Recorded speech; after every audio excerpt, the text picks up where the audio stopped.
మంత్రి గారు ఇచ్చిన సమాధానంలో ప్రభుత్వ పరంగా ఉన్నటువంటి వైద్య సౌకర్యాలు, వైద్య ఆసుపత్రుల్లో ఉన్నటువంటి ప్రైవేట్ షాప్స్ గురించి జరిగింది.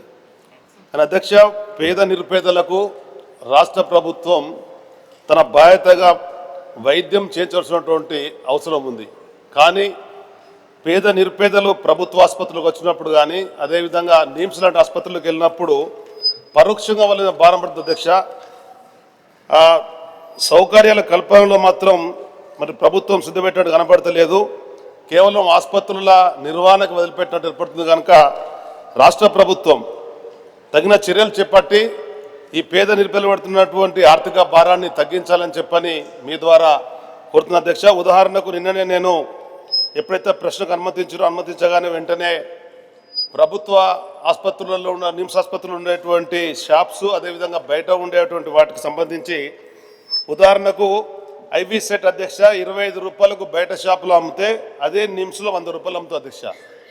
అదేవిధంగా యూరోప్ బ్యాగ్ 50 రూపాయలు అమ్మితే అది 150 రూపాయలు నిమ్స్ ఆసుపత్రుల్లో ఉండే ప్రైవేట్ షాపులో అమ్ముతున్నారు. పారాసిటమాల్ అయిపోయినాయి, జ్వరం కొరకు వాడేటువంటి సాధారణ మందు 90 రూపాయలు బయట దొరికితే అది 400 రూపాయలకు అమ్ముతున్నారు అధ్యక్ష. సేమ్ అవే కంపెనీ, అదే ఉత్పత్తి జరిగినటువంటిది. అంటే ఈ విధంగా జరుగుతున్నటువంటి ఆర్థిక భారాన్ని పేదవాళ్ళు వాటి తెలియకుండానే మోసపోయే పరిస్థితి అధ్యక్ష. ఈ బయట షాపులు అమ్ముతున్నటువంటిది, అదేవిధంగా ప్రభుత్వ మన నిమిష జరిగేటువంటి దానికి ఇలాంటి తేడా అధ్యక్ష. అంటే ఇంతటి వ్యత్యాసం ఉండి దానికి అనుగుణంగా నిమ్స్ ఆసుపత్రిలో ఉండేటువంటి వాళ్ళు ఇచ్చినటువంటి రసీదులు అధ్యక్ష నో రిటర్న్ నో ఎక్స్చేంజ్, అంటే భారం వేయడం, అదేవిధంగా తిరిగి తీసుకోమనేటువంటి విధంగా వాళ్ళ వివరం ఉంది. దీనికి ప్రధానమైన కారణము కూడా నెలకు ₹1,00,00,000 రెంట్ అని చెప్పనేది. సాధారణంగా బయట షాప్లో ఉండేటువంటి కిరాయి ఏ విధంగా కడతామో ఆసుపత్రులు ఉండేది కూడా అదే విధంగా కట్టాలి. కానీ పెద్ద మొత్తంలో ఆదాయం వస్తుందని చెప్పి భావిస్తే అది పరోక్షంగా పేద నిరుపేదల మీదనే భారం పడుతుంది. కనుక వెంటనే ప్రజాప్రభుత్వంలో ప్రభుత్వ ఆసుపత్రులలో నిమ్స్ లాంటి, గాంధీ, ఉస్మానియా రాష్ట్రంలో ఉన్నటువంటి ఇప్పుడు మంత్రి గారు చెప్పిన అన్ని ఆసుపత్రులలో ప్రభుత్వమే నిర్వహించాలని చెప్పని అప్పుడు ఈ పేదవాళ్ళ మీద భారం పడది.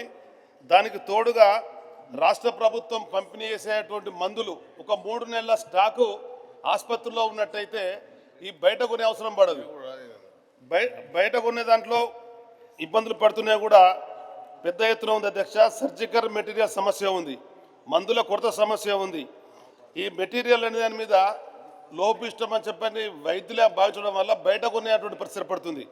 కనుక ఉదాహరణ చూసినట్లయితే లాప్రోస్కోపిక్ హెర్నియా రిపేర్, అదేవిధంగా మెష్, అంటే ఇటువంటి అవసరమైనటువంటి అన్నీ కూడా అందులో లేకపోవడం వల్ల బయట కొనే పరిస్థితి వస్తుంది. కనుక సెంట్రల్ డ్రగ్ స్టోర్స్ నుంచి ఆసుపత్రికి అందుదానికి పర్యవేక్షణ లేదు. దీని మీద పర్యవేక్షణ కూడా వేయాలి. నాకున్న అనుభవం కూడా ఒక ఉదాహరణ చెప్పదలుచుకున్న అధ్యక్ష. రాష్ట్ర ప్రభుత్వం ప్రవేశపెట్టినటువంటి రాజీవ్ ఆరోగ్యశ్రీ ప్రతిష్టాత్మకమైన చెప్పని భావించి నేను ఆనాడు జగిత్యాల 2009లో ఎమ్మెల్యేగా ఉన్నప్పుడు ఏరియా కమిటీ ఆసుపత్రి అధ్యక్షునిగా పనిచేసినప్పుడు ప్రైవేట్ ఆసుపత్రికి ఇచ్చేటువంటి రాజీవ్ ఆరోగ్యశ్రీని జగిత్యాల ఉండే ప్రభుత్వ ఆసుపత్రికి అన్వయించి ప్రభుత్వ ఆసుపత్రిలో లేనటువంటి హ్యాండ్స్ను బయటకెళ్ళి పిలిపించి వాళ్ళకు డబ్బులు ఇచ్చి క్లెయిమిస్తున్నాం అధ్యక్ష రాజీవ్ ఆరోగ్యశ్రీ ద్వారా. అంటే ఒక నిజాయితీ నిబద్ధత కలిగినటువంటి వ్యక్తులుగా ఉన్నటువంటి వాళ్ళు చేయవలసినటువంటి బాధ్యత అధ్యక్ష. ప్రజాసేవకులమని చెప్పని ప్రజాప్రభుత్వం అనేటువంటి వాళ్ళం మరి అది చేతులలో కనబడాలి. కనుక వీటి పట్ల వెంటనే చర్యలు తీసుకోవాలని రాష్ట్రంలో ఉండే అన్ని ఆసుపత్రులకు ఏ విధంగా అయితే ఎమ్మెల్యేలను కమిటీ చైర్మన్గా ఇస్తున్నారో కౌన్సిల్ సభ్యులో ఉన్నాం, రాజ్యసభ సభ్యులో ఉన్నాం, మమ్మల్ని అందులో వేసి ఈ పర్యవేక్షణ కమిటీకి ఇచ్చినట్టయితే బాధించినట్టయితే సక్రమంగా జరుగుతుంది. నేను చెప్పిన ఉదాహరణకు అనుగుణంగా రాజీవ్ ఆరోగ్యశ్రీ ₹1,000 కోట్ల ఖర్చు పెడుతున్నామని చెప్పని 10 లక్షలు పెంచినటువంటి ప్రభుత్వం ఇది ప్రభుత్వ ఆసుపత్రులకు, జిల్లా ఆసుపత్రులకు గతంలో పెద్దలు కేసీఆర్ గారు ప్రత్యేక శ్రద్ధ పెట్టడం వల్ల గ్రామీణ ప్రాంతం వరకు కూడా ఈ మందులు వెళ్ళిన పరిస్థితి ఉండే. నేడున్నటువంటి ఈ పిఎం సంబంధించినటువంటి ఔషధ నిధి ఏదైతే ఉందో అవన్నీ కూడా ఈ ఆసుపత్రుల్లోకి రావాలా, జనరిక్ మెడిసిన్స్ రావాలా, స్టాండర్డ్ మెడిసిన్ వచ్చే విధంగా ఈ కార్యక్రమాలు తీసుకోవాలని చెప్పని మీ ద్వారా ప్రభుత్వం కోరుతుంది. ధన్యవాదాలు.